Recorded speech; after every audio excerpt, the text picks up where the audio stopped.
Bilik emas sini, katil emas sini. Mau tak begitulah hari-hari. Awak tamir nanti. Saya terkejut.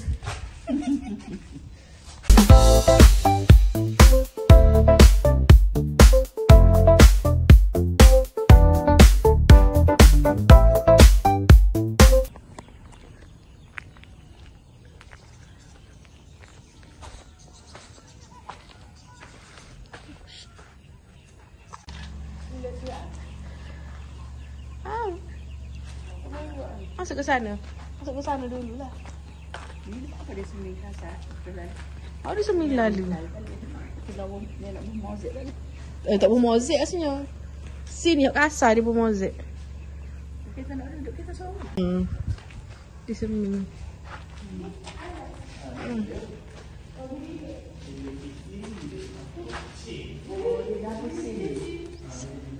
Oh, masuk dapur lalu. Mata boleh pilih. Bilik mana mata nak. Dua tingkap. Mana? Masih tu deh. Cap. Dia muka. Connecting po rumah ni lah. Dari sana. Mata. Dia sana boleh muka kat itu kan. Bilik emas sini, katil emas sini.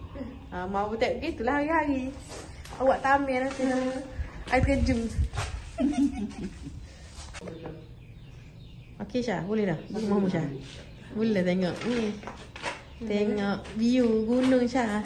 Nanti Cik Su ni, Cik Su buat kata menara tinjau kat atas. Ambil gambar gunung. Gunung pagi comel. View comel gunung pagi atas ni. Dia pagi habis main mes.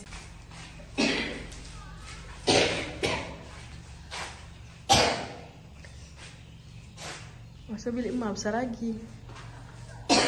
Oh, taklah nak ngoput lah kena simpan. Sini pot belakang.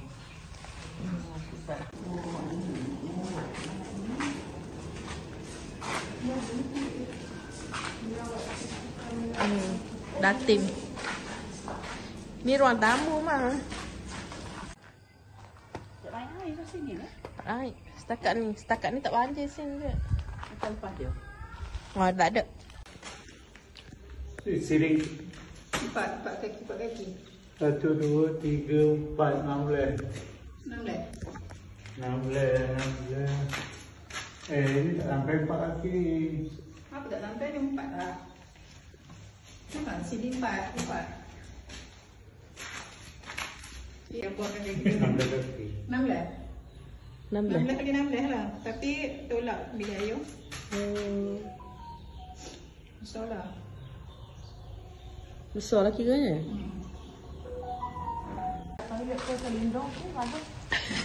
Cantik dia buat design apa lah.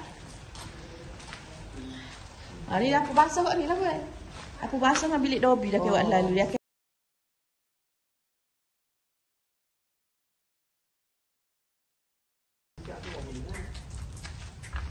ni luar dapur basuh. Dia kena kat batu belakang ni. Siapa ni? Siapa sini? Ni? Takut ni? Jangan lupa like, share, komen dan subscribe. Follow IG dan TikTok Cikgu Wan WNZ channel.